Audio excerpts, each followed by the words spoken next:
Hi, I'm Pastor Arnie of Connect Church, and this is Connection Time. Thank you for joining us.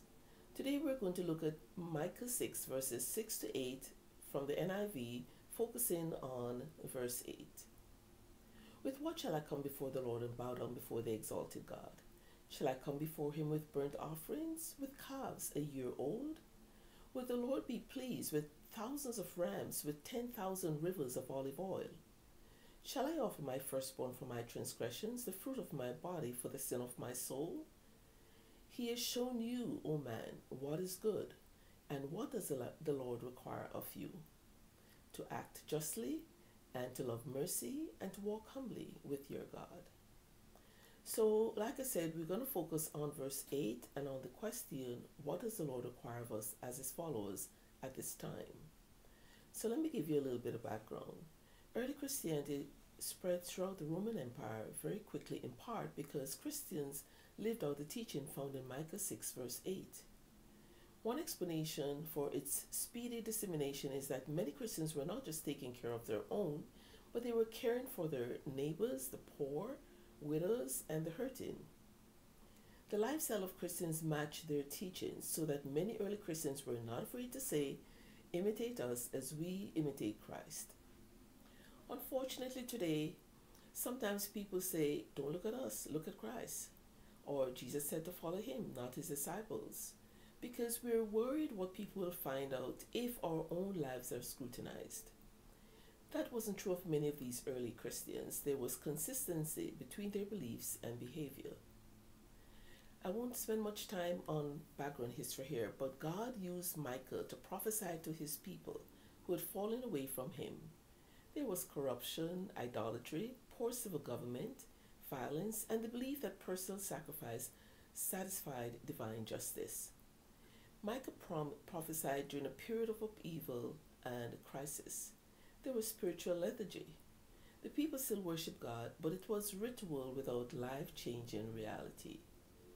Their treatment of fellow Israelites violated the Mosaic covenant as they failed to practice justice, and their pursuit of idolatry revealed their failure to walk humbly before God. Some of this sounds much like today.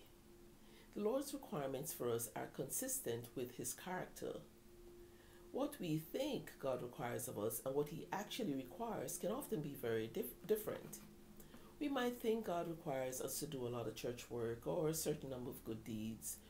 We might even think he requires us to read the Bible from Genesis to Revelation every year and spend hours each day in prayer and meditation.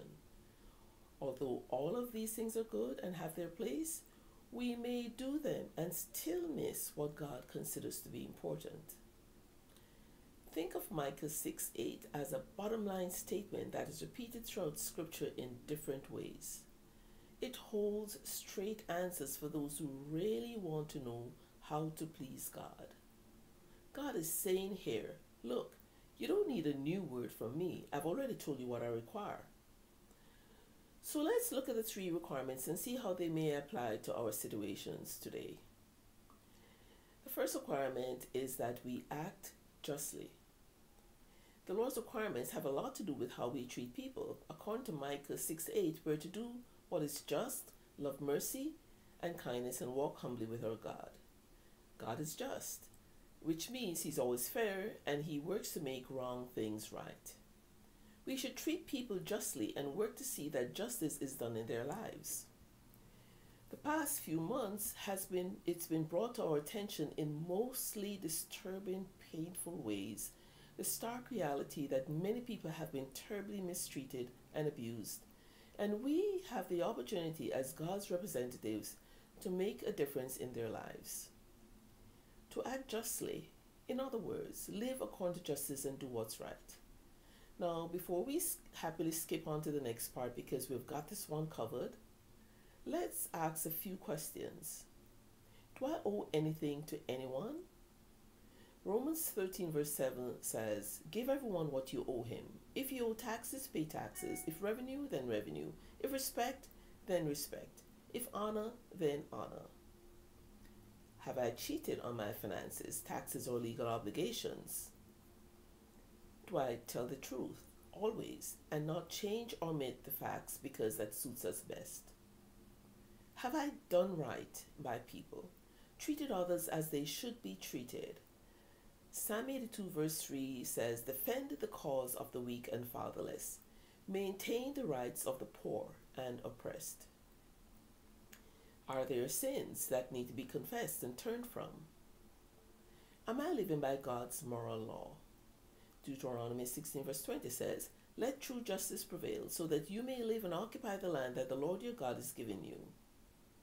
Now this got me thinking about challenging you to reflect and make a list of things you need to make right.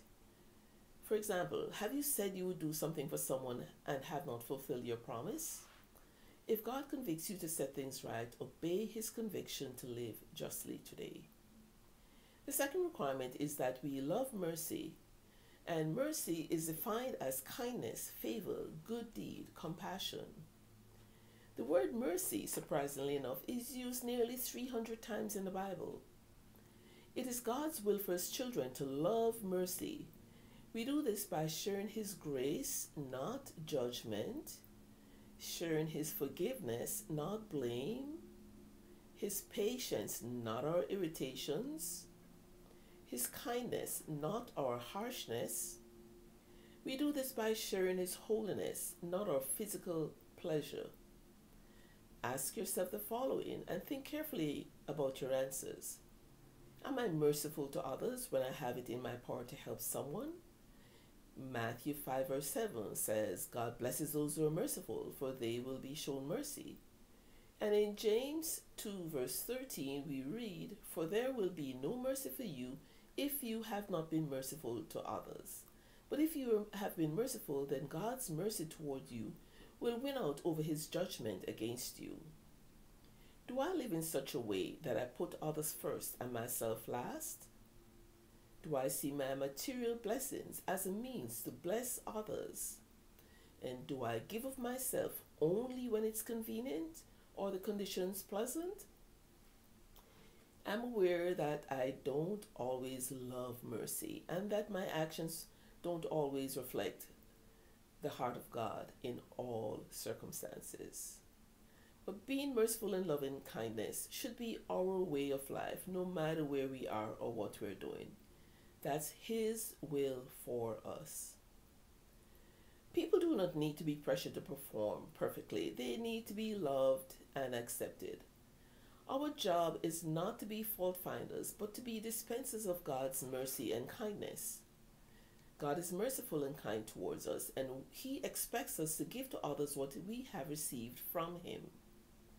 The third requirement is that we walk humbly with God. Humility is the attitude of heart and mind that God requires of us. Never under any circumstances view yourself as better than or above other people. There, but for the grace of God, go you or me. If we think more highly of ourselves than we ought, having an exaggerated opinion of our own importance, we will see others as beneath us. This can cause us to have a disrespectful attitude and harsh behavior towards other people, even our family and friends. Walk humbly with your God means to live in complete dependence on a holy, righteous, and awesome God. We're encouraged to be humble in several scripture passages. In Luke 14 verse 10, we read, "Do this instead. Sit at the foot of the table. Then when your host sees you, he will come and say, 'Friend, we have a better place for you than this.' Then you will be honored in front of all the other guests." And in James 4 verse 10, we read, "Humble yourselves before the Lord, and he will lift you up." Ask yourself the following.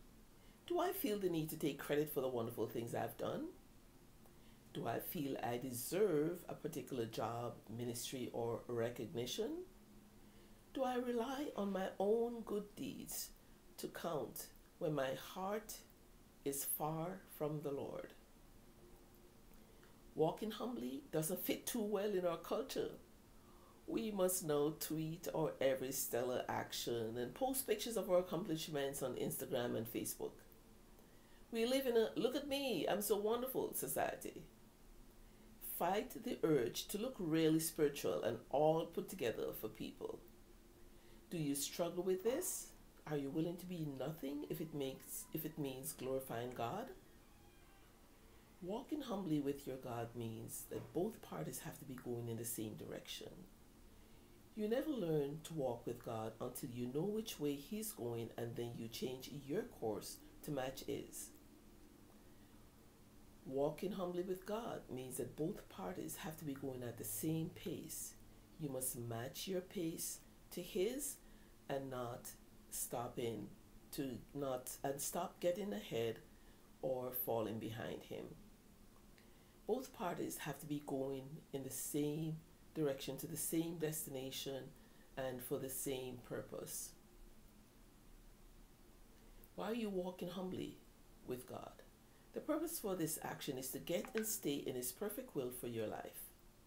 The moment you start walking with God for any other purpose, you're no longer doing His will. And this speaks to motive. Both parties have to be going under the same power. Since God is operating under a spiritual power, the only way for you to walk humbly with Him is to do the same. The instant you begin operating under the power of the flesh is the instant you stop walking with God. Act justly, love mercy, and walk humbly. Take some time to ask yourself some hard questions. Work through the things that God has already shown you. Let this be a foundation for Him to build on, and I have a hunch that all the rest of His will for you will fall right into place. How does this scripture speak to where you're at? Strive to give God what He truly requires, which is to do what is just, love mercy and kindness, and to walk humbly with Him. This is what the Lord is looking for in His people, both then and today. Use this as a checklist concerning your character. Does your character reflect God's character? Thank you for joining us today. Act justly, love mercy, walk humbly. Stay safe and be blessed.